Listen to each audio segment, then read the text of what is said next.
नमस्कार, मैं हूं रत्ना और आप देख रहे हैं सी न्यूज़ भारत। आइए रुक करते हैं इस वक्त की खास न्यूज़ बुलेटिन की ओर। इस न्यूज़ बुलेटिन में हम सबसे पहले बात करेंगे दुमका की, जहां बता दें कि बाइक और डंपर में जोरदार टक्कर में एक युवक की दर्दनाक मौत हो गई। साथ ही बात करेंगे गिरिडीह की, जहां अंतर्राष्ट्रीय हिंदू परिषद राष्ट्रीय बजरंग दल ने सभी युवाओं से वैलेंटाइंस डे नहीं मनाने की अपील की। इसके साथ ही बात करेंगे हनुमानगढ़ की, जहां जाट भवन में पंजाब नेशनल बैंक द्वारा एमएसएमई व्यापार मेले का आयोजन किया गया। ऐसी तमाम खबरों पर विस्तार से चर्चा करेंगे इस बुलेटिन में। झारखंड के दुमका जिले से रानीश्वर थाना क्षेत्र के रघुनाथपुर बारमसिया मुख्य सड़क पर मुर्गाबनी गांव के समीप बाइक और डंपर के बीच जोरदार टक्कर में एक युवक की दर्दनाक मौत हो गई। घटना के बाद मृतक के परिजनों ने 3 घंटे तक सड़क जाम कर दिया। लोगों ने इस घटना की सूचना ताजुद्दीन अंसारी को दी। जाम का उद्देश्य था कि डंपर मालिक घटनास्थल पर पहुंचे। हालांकि जाम के बाद रानीश्वर अंचल अधिकारी, रानीश्वर थाना, मसानजोर थाना और टोंगरा थाना के अधिकारी भी पहुंचे, लेकिन जाम नहीं हटाया गया। आम जनता से बातचीत करने पर यह जानकारी मिली कि जाम करने वालों के मुताबिक सत्ताधारी दल के एक नेता और ठेकेदार का ट्रक था। जब ठेकेदार ने मृतक के परिजनों को 3 लाख रुपए का मुआवजा देने का आश्वासन दिया, तब जाम हटाया गया। आईएएस अधिकारी और अंचल अधिकारी अभिनव प्रकाश ने बताया कि जाम अब हटा दिया गया है और मृतक के शव को पोस्टमार्टम के लिए भेजा जा रहा है। इसके साथ ही कानूनी कार्यवाही की जाएगी और ट्रक को थाना में सुपुर्द किया जाएगा। दुमका से सी न्यूज़ संवाददाता शुभंकर नंदन की रिपोर्ट। झारखंड के गिरिडीह में अंतर्राष्ट्रीय हिंदू परिषद के राष्ट्रीय बजरंग दल ने वैलेंटाइंस डे का विरोध किया है। उनका कहना है कि इस दिन के बहाने सार्वजनिक स्थलों पर अश्लीलता फैलाई जाती है और लव जिहाद को बढ़ावा दिया जाता है, जो भारतीय संस्कृति और सभ्यता के खिलाफ है। उन्होंने युवाओं से वैलेंटाइंस डे न मनाने की अपील की और कहा कि ऐसे लोगों पर नजर रखी जाएगी जो सार्वजनिक स्थानों पर भारतीय सभ्यता का मजाक बनाएंगे। साथ ही 14 फरवरी को पुलवामा आतंकी हमले में शहीद हुए जवानों की श्रद्धांजलि दी जाएगी और वहीं दीप जलाकर उन्हें याद किया जाएगा। इस कार्यक्रम में अंतर्राष्ट्रीय हिंदू परिषद के विभिन्न नेता और सैकड़ों लोग मौजूद रहे। जय श्री राम। भारतीय सभ्यता और संस्कृति को पर आघात करने के मकसद से वैलेंटाइन डे का जो प्रचलन चल रहा है, उसका अंतर्राष्ट्रीय हिंदू परिषद, राष्ट्रीय बजरंग दल पुरजोर विरोध करती है। वैलेंटाइन डे के नाम पर सार्वजनिक स्थलों पर अश्लीलता फैलाना, लव जिहाद को बढ़ावा देना, इस तरह का हरकत किया जाता है। राष्ट्रीय बजरंग दल गिरिडीह के सभी प्रमुख स्थलों पर अपनी नज़र रखेगी और गिरिडीह के सभी युवा वर्गों से ये अपील करती है कि वैलेंटाइन डे का खुलकर विरोध करें। भारतीय सभ्यता और संस्कृति में प्रेम एक अलग ढंग से बताया गया है, उसका एक अपना महत्व है। पश्चिमी सभ्यता में जिस प्रकार से इसका प्रचलन चलता है, उसको अपनाने की ज़रूरत नहीं है। उससे हमारी सभ्यता और संस्कृति पे चोट लगता है और इस तरह के चीज़ों का हमें खुलकर विरोध करना चाहिए। कल ही के दिन पुलवामा में कायराना आतंकी हमला हुआ था, जिसमें हमारे वीर जवान शहीद हो गए थे।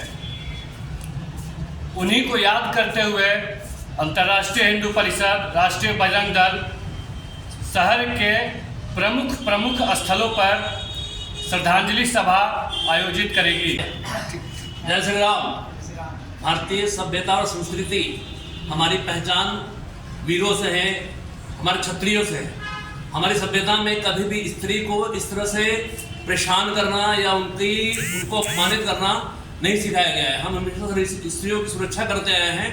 हमारी परंपरा में स्त्रियों को सुरक्षा देना, उनकी रक्षा करना, ये हमारी परंपरा में शामिल है। और आज के दिन सभी नौजवान लड़के जिस तरह से लड़कियों को या किसी औरतों को इस वैलेंटाइन डे के माध्यम से छेड़ते हैं या उनको परेशान करते हैं, ये बहुत ही अशोभनीय है, बहुत ही निंदनीय है।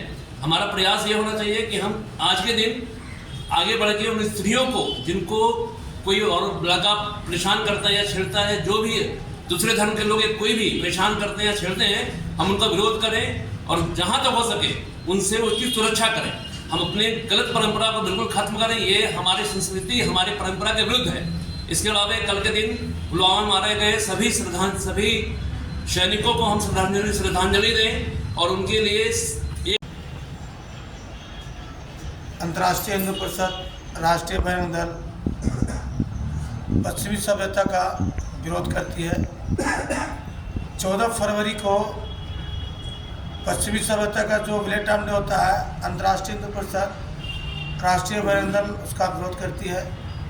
और उसी दिन 14 फरवरी को पुलवामा हमले में हमारे जवान शहीद हुए थे, तो उनकी शहादत को हम लोगों को याद करना चाहिए।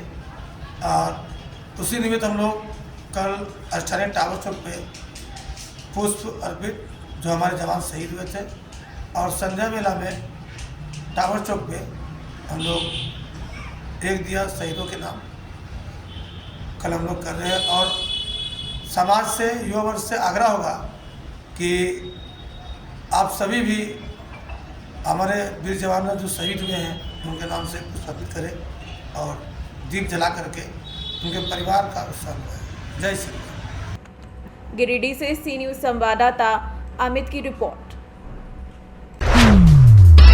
हनुमानगढ़ में जंक्शन स्थित जाट भवन में पंजाब नेशनल बैंक ने गुरुवार को MSME व्यापार मेला आयोजित किया। इस कार्यक्रम में पुलिस उप महानिरीक्षक DIG अरशद अली मुख्य अतिथि रहे, जबकि PNB के मंडल प्रमुख प्रदीप कुमार यादव ने अध्यक्षता की।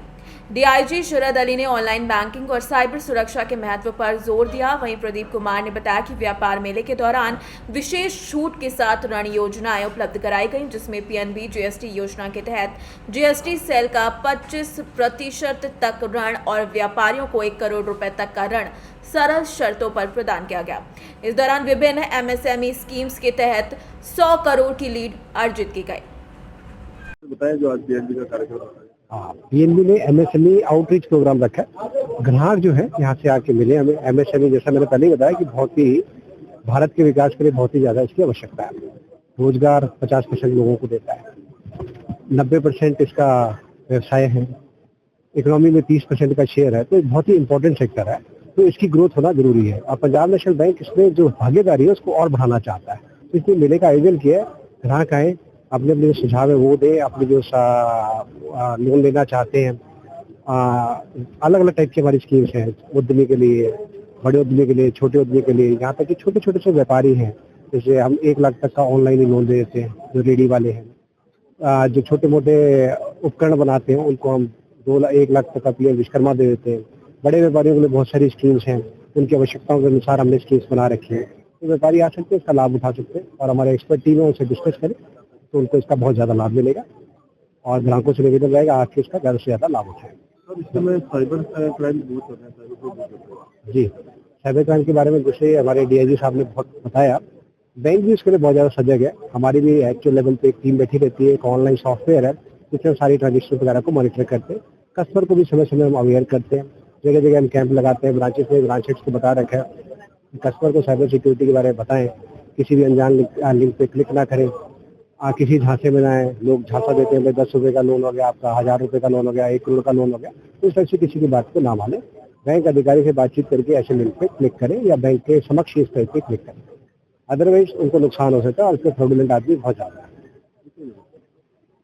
मैं Pradeep Yadav, DG Punjab national bank. Sir बताएं जो आज PNB का आउटरीच मेला था, इसलिए MSME का थीम है कि छोटे उद्यमियों को किस प्रकार से लोन्स के बारे में और दूसरी जो भी उनकी सुविधाएं हैं उनके बारे में बताया जाए।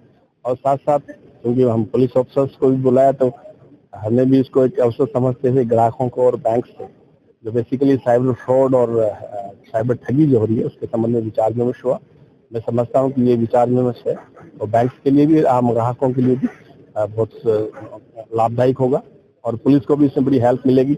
अगर ग्राहक है वो अवेयर होगा कि उसको अपने अकाउंट्स को डिजिटली आजकल सब कुछ हो गया, किस प्रकार से ऑपरेट करना है वो अवेयर होगा तो वो उसका पैसा सुरक्षित रहेगा। इसी प्रकार से बैंक हैं वो भी साइबर सिक्योरिटी के लिए अपने विशेष स्पेशल मेजर्स अडॉप्ट करें तो ग्राहक का पैसा सुरक्षित रहेगा और पुलिस को समय पे आप सूचना देंगे। जैसे किसी प्रकार से आपका फ्रॉड हो भी गया तो नेशन वाइड 1930 आपकी हेल्पलाइन है, टोल फ्री है। आप कभी भी इस तरह की घटना होगी तुरंत सूचना दें ताकि पैसा आपका होल्ड हो जाए, फ्रीज हो जाए। तो उसमें बैंक्स भी तुरंत होल्ड करती हैं और पुलिस भी तुरंत एक्शन लेती है।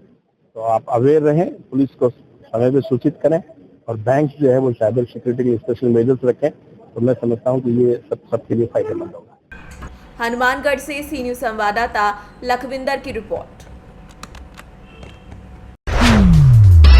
खूंटी के मुरहू स्थित श्योर सक्सेस कोचिंग में बुधवार को विदाई समारोह आयोजित किया गया। कार्यक्रम का उद्घाटन निदेशक सकलदीप भगत और 10वीं के छात्र छात्राओं द्वारा दीप प्रज्वलन के साथ किया गया। 8वीं के 9वीं के छात्रों ने कार्यक्रम में बेहतरीन प्रस्तुतियां दी, जबकि सीनियर छात्राओं ने अपने अनुभव साझा किए।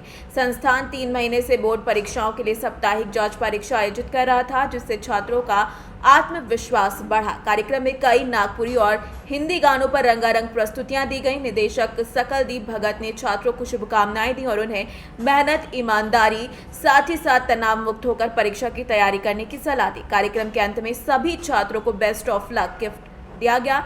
मौके पर शिक्षिकाएं रिया, अंजलि, सावित्री, प्रियंका, कशिश और गौरी और साथ ही साथ बड़ी संख्या में छात्र छात्राएं मौजूद रहीं। खूंटी से सी न्यूज संवाददाता शहीद अंसारी की रिपोर्ट।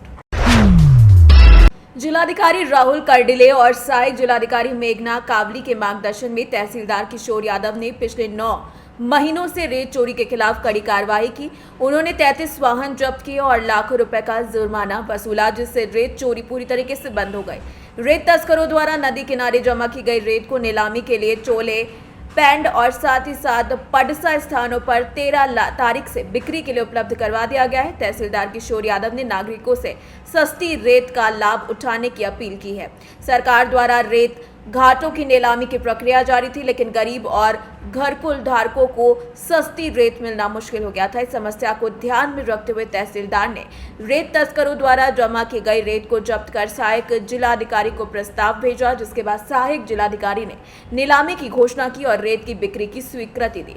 जिलाधिकारी राहुल कर्डिले और सहायक जिलाधिकारी मेघना कावली के नेतृत्व में रेत तस्करी 100% बंद हो गई है। नायब तहसीलदार कैलाश जेठे और डॉक्टर राजकुमार राठौर के साथ मिलकर रेत तस्करों की गाड़ियों को पकड़ने का अभियान चलाया गया। 13 तारीख को रेत की नीलामी शुरू की गई और विनायक मुसले और इमरान नवाब शेख को कार्य सौंपा गया। तहसीलदार किशोर यादव ने रेत बिक्री प्रक्रिया की निगरानी की, जिससे नागरिकों में संतोष देखा गया।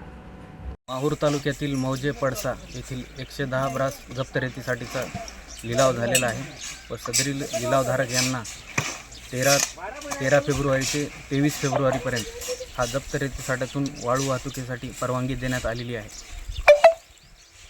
लिलावधारक यांच्याकडून सर्व अटी शर्तीचे पालन करून सदरील वाहतूक करण्यात येत आहे व बैठे पथक यासाठी बैठे पथकही स्थापन करण्यात आलेलं आहे। तलाठी, नायब तहसीलदार यांच्या वेळोवेळी भेट देऊन पावत्या तपासण्याचे काम चालू आहे। नांदेड़ से सी न्यूज संवाददाता गणेश की रिपोर्ट। फिलहाल इस बुलेटिन में बस इतना ही। देश और दुनिया की तमाम बड़ी खबरों के लिए देखते रहिए सी न्यूज भारत।